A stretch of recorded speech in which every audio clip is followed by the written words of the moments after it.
broke out. That is, what is that? Is that 50 as well?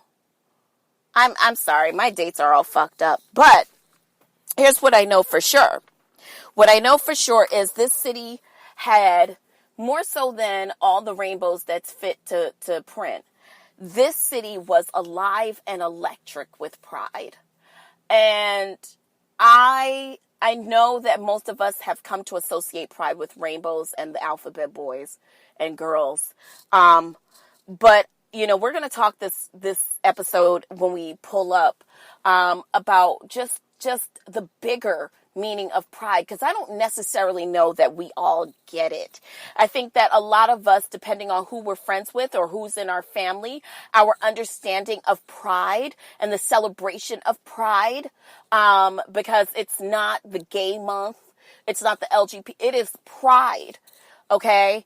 And just like you have the ability to go to the Puerto Rican Day Parade, or, you know, if you're from New York City, you know that Eastern Parkway on Labor Day weekend is bigger than just any one Caribbean group. You see thousands of millions of people come out, and it is a pride there. Pride, and we'll get into this later, but I just was really excited. And I'm proud of New York City because transgender, gender non-conforming, non-binary, and intersex inmates in New York City will now get expanded protections and services under a package legislation passed by the New York City Council last week. So shout out to New York for being progressive. You know, I think that a lot of us are paying attention to the big gay fêtes, you know, the fests and the merriment of it all. But I think legislation and policies is how we guarantee protections not only for ourselves, but for the future members of our community and existing members who are maybe more disenfranchised as we are. I think a lot of times some of us in particular, socio or economic or whatever sexual groups or gender groups, I think a lot of us hang out with a particular group, and we aren't really used to seeing those who may be either above us from a financial, socioeconomic level or beneath us. There's still disenfranchised people in all of these intersectional groups. You know what I mean? So when you're fighting and when you're marching, it is imperative that you not only celebrate that you're marching for all the rights that you currently have, but you're also marching for people who are still marginalized within these groups. And so shout out to New York City. This comes a few weeks after a transgender woman was found dead in her cell at Rikers Island. She had been sent to Rikers Island following a misdemeanor assault and theft charge. Her name was Layleen Polanco. And, you know, there's just been a lot happening with our transgender and gender non-conforming and non-binary and intersex groups out here, from the mass murderings that have been happening to transgender women of color around the country, as well as just all of the violence that continues to exist within this group. I think it's important that we just stay abreast of legislation and policies that affect these groups, because that is where we get sweeping social change. So, and just so you guys know, because New York is a very progressive city, but even in New York City, 33% of trans people report sexual victimization in jail. That is a third of trans people. That's too many. One is one too many. So the fact that New York City Council passed this legislation, I am proud today to, even though it's July 1st, I am proud and I feel pride today for the LGBTQIA community and the fact that this is a legislation that will only go to further other social changes happening in the group. So I wanted to bring you something good, a praise report first, before we get into the sick and shut-in. All right, so have you guys all forgotten about R. Kelly at this point? I feel like you have.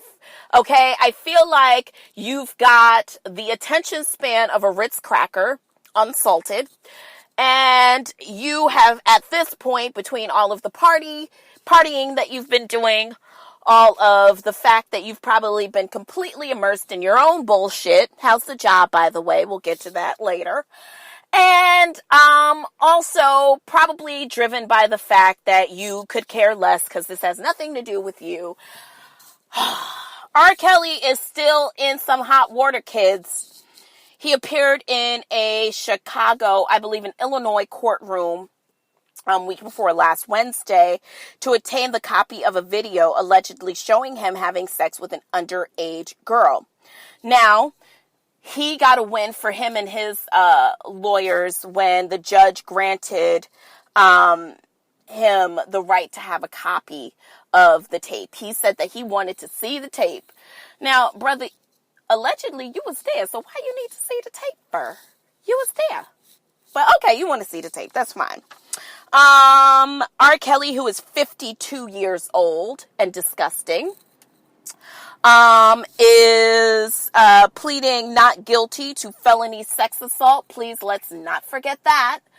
And I'll be keeping a close eye on this case, reminding you every step of the way what a piece of shit R. Kelly is.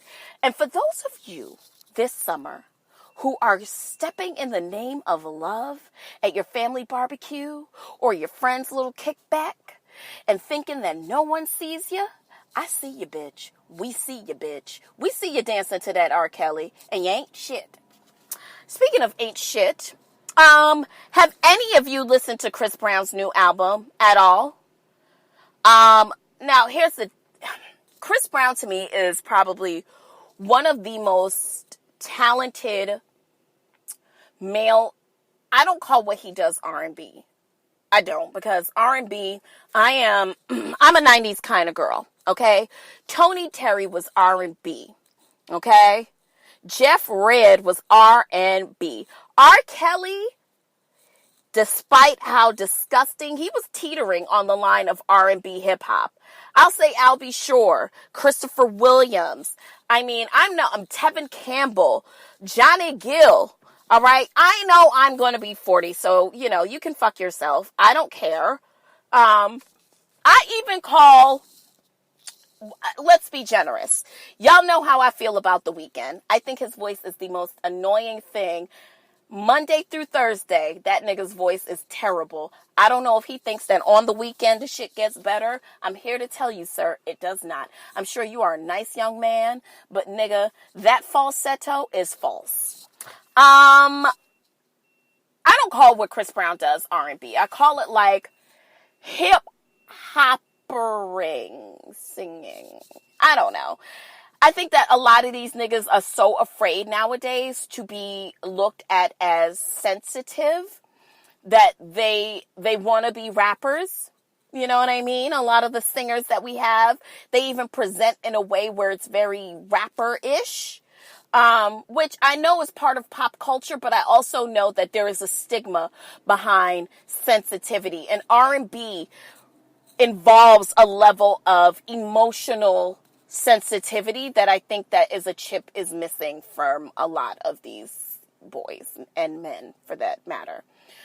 Which is ironic because niggas hate on Drake because they think that he act too sensitive. That is the very reason why bitches love Drake. Because there is, and listen, let me tell you something.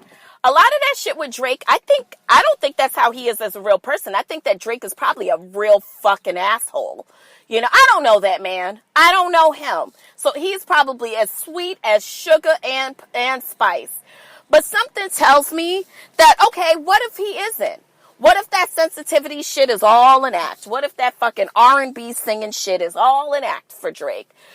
I bought into it. I am bought in. I'm bought into that sensitivity shit because he does not have to present like the rest of the niggas, and he's okay with touching that part of himself. And I would let him touch that part of myself.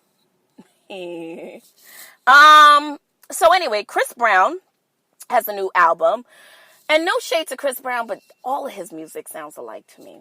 Like every last bit of it. I couldn't tell you which was. If you put on a mixture of Chris Brown albums, I would not be able to tell you, oh, this was his this era. This was his, all the shit sounds alike to me. Okay. So he was promoting his album on Instagram, as most of you niggas do. And, fans started going a little bit nuck if you buck because of a line that he has in a song that he has with Lil Wayne and somebody else. It doesn't matter. But in the song, he says, only want to fuck the black bitches with nice hair. Now, some of you were very up in arms about it, honey. Y'all did not like that part. Y'all was not here for it. Here's what I have to say. Number one, Chris Brown and I are not in danger of fucking. Ever. We're not. I'm sure. Bitch, look at all the bitches that we know Chris Brown to ever have fucked with, right? Just the ones that we know. They're all tiny. Oh, okay. Except for Rihanna. Okay? Which, whatever. She's Rihanna. She's Rihanna. Actually, not Rihanna. Rihanna. She's Rihanna. So, honestly, you cannot count her. Everybody would fuck with Rihanna. I would fuck with Rihanna. You know what I mean? So you can't count her. So let's think about all the other girls that we know of him messing with. They're all pint-sized Caucasian girls. There's no dark-skinned John in there. There's no medium, butter-complected, butterscotch-complected sis in there. There's none. There's none, y'all. So, okay, he's messing with, he only wants to mess with the girls with the nice hair. And, all right, you're messing with the girl with the nice hair. Are we upset because of that? Like, truly, are you upset? I don't think that there's anything to be upset over because in my mind, I was never in danger of Chris Brown being my boyfriend. And I don't think you are either. Now, if you want to get into the socio-political aspect of it, listen, Beyonce likes her Negroes with Jackson 5 nostrils. And Chris Brown likes his bitches with silky hair. I suppose Becky with the good hair is what he's into. And I think he's, listen, that's your right, Chris Brown. If that means you know what that means? If I don't like that shit and it causes me such distress, I will not be buying your album. I will not be paying to come to your show. I won't be doing any of that shit. Okay, I'm sure that's no skin off his dick. The fact that Chris Brown is stuck, because let's call a spade a spade. The fact that Chris Brown is stuck with a mind warped under colonialism, girl. So would you feel better if a nigga like Chris Brown were to say that he prefers, a girl with a 4C texture? I mean, look at his track record, sis. We good. Thanks. He's not here for us. So what? We not here for him. We not. Listen, I think Chris Brown is talented. I think that everyone has the right to have their preferences. I also think that, black women, it's no secret to us that a lot of people within our own diaspora have a problem with our African features and therefore probably have a problem with their own African features. You know what I mean? They have a problem with their blackness. Girl, don't think it has anything to do with you. It don't got nothing to do with you. Chris Brown's lack of vision for beauty has nothing to do with me. That's fine. That's not a big deal. That ain't no skin off my dick. Chris Brown, you ain't got to like us. It's okay. We're going to be all right. Okay? Honey, you love whoever you want to love. If I like a song by you, that's fine. Okay? But if it distresses me that much, well then nigga, you won't receive a motherfucking copper coin from my black ass, okay? And hopefully there's enough Caucasian girls out there to support for you. Yeah. I hope so. Because if not, and that's the thing. I just want to check us for a moment because